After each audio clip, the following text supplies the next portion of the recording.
देश का मुख्यमंत्री है और आज चुनावी मैदान में अपने विरोधियों को ललकार रहा है। राज्य में विधानसभा के चुनावों की गर्मी बढ़ रही है और आज हमारे साथ हैं उत्तर प्रदेश के मुख्यमंत्री श्री योगी आदित्यनाथ। योगी जी, हमसे जुड़ने के लिए आज आपका बहुत बहुत धन्यवाद।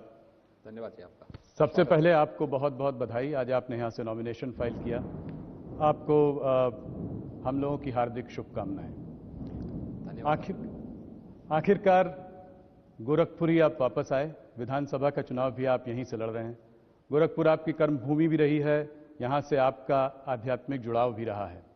आप गोरखपुर ही वापस क्यों आए? बात चल रही थी मथुरा जाएंगे, अयोध्या से चुनाव लड़ेंगे, गोरखपुर में ये क्या खास बात? देखिए, गोरखपुर या प्रदेश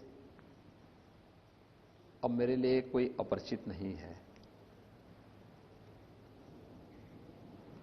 हां, पार्टी ने मुझसे भी पूछा था और मैंने पार्टी के ऊपर भी छोड़ा था। भारतीय जनता पार्टी एक लोकतांत्रिक पार्टी है और भारतीय जनता पार्टी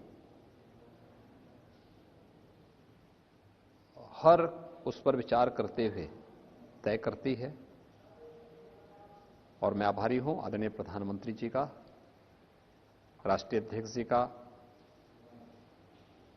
पूरे संसदीय बोर्ड का कि उन्होंने मुझे गोरखपुर से पार्टी का प्रत्याशी बना करके पहली बार विधानसभा चुनाव लड़ने के लिए आज नामांकन भरने की अनुमति दी। और आज मैंने भारतीय जनता पार्टी के एक अधिकृत प्रत्याशी के रूप में गोरखपुर विधानसभा सीट से अपना नामांकन फाइल किया है। योगी जी, मैं सबसे पहला सवाल आपसे राजनीतिक सवाल पूछूंगा। 2017 में आप लोगों ने यहां पे इतिहास रचा। आप लोगों को 312 सीट मिली, आपके गठबंधन को 323 सीटें मिली। एक क्लीन स्वीप था। इससे ज्यादा अच्छा 403 सीट में इतनी सीट आ जाना एक अपने आप में उस वक्त बहुत बड़ा अचीवमेंट माना गया। इस वक्त इस चुनाव में आप लोग फिर से 300 का नारा दे रहे हैं, इस बार 300 पार दोबारा। क्या आपको लगता है कि यह इस बार हो पाएगा? देखिए, लोकतंत्र में जन विश्वास किसी भी राजनेता के प्रति एक बहुत बड़ी उपलब्धि के रूप में सो देखा जाना चाहिए और इसमें कोई संदेह नहीं है कि प्रधानमंत्री मोदी जी के प्रति उत्तर प्रदेश और देश ने जो विश्वास व्यक्त किया है 2014 में, 2017 में उत्तर प्रदेश के अंदर, 2019 में फिर देश ने, वह अन्य राजनेता देश की आजादी के बाद हासिल कर पाए हो दिखाई नहीं देता है। इतना प्रचंड जन समर्थन, और वह केवल मुद्दों के आधार पर नहीं बल्कि उन कार्य पद्धतियों के आधार पर जिन्होंने वैश्विक मंच पर भारत की प्रतिष्ठा का प्रश्न रहा हो, भारत के समग्र विकास का रहा हो, गरीब कल्याणकारी योजनाओं का रहा हो, आंतरिक और बाह्य दोनों सुरक्षा के मोर्चे का मुद्दा रहा हो या आस्था का सम्मान का रहा हो, जो कभी नहीं हुआ। मोदी जी ने देश के अंदर उस प्रकार के कार्य करके आम जनमानस के विश्वास को जीता है। यही कारण है कि एक आम नागरिक का विश्वास प्रधानमंत्री जी के प्रति है, वह विश्वास आज बीजेपी को इस भारी समर्थन के रूप में देखने को मिल रहा है। और मेरा मानना है कि उत्तर प्रदेश 5 वर्षों में जिस जीवन के प्रत्येक क्षेत्र में जो कुछ भी कर पाया है, प्रधानमंत्री मोदी जी का मार्गदर्शन, उनकी प्रेरणा इसके पीछे रही है।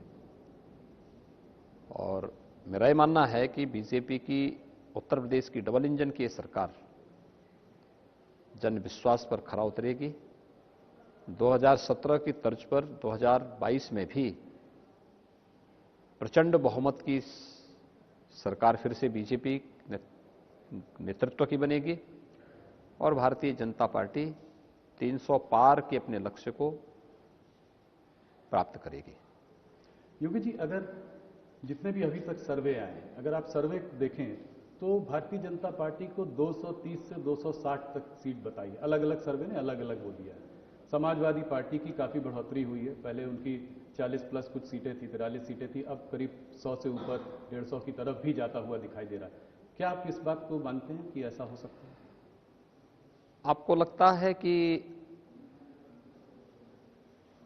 2014 में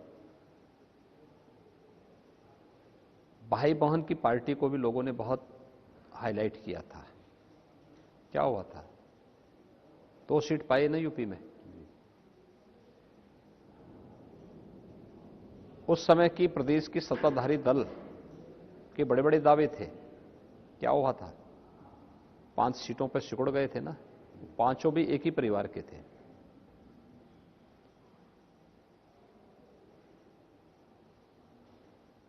2017 में 2 लड़कों की जोड़ी आई थी ना, जनता ने खारिज किया। उस समय बड़े बड़े दावे किए जा रहे थे। ओपिनियन पोल हो या एग्जिट पोल हो, उन सब के इतर उत्तर प्रदेश की जनता ने मोदी जी के नेतृत्व पर विश्वास किया था।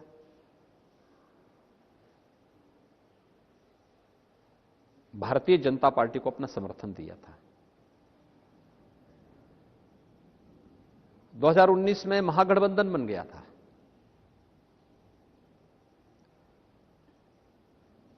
सपा, बसपा, कांग्रेस, लोकदल और भी अन्य तमाम लोग उसके साथ जुड़ गए थे। परिणाम क्या रहा? भारतीय जनता पार्टी 64 सीट पाकर के नंबर 1 पर थी। नंबर 2 पर जो थी वो मात्र 10 सीटें पाई थी, बहुजन समाजवादी पार्टी। समाजवादी पार्टी मात्र 5 सीटों पर सिमट गई और कांग्रेस 1 सीट पाई।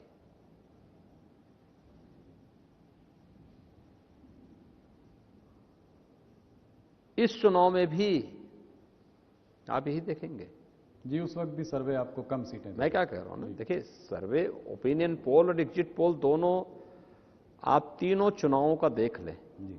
तीनों चुनावों में क्या ट्रेंड है।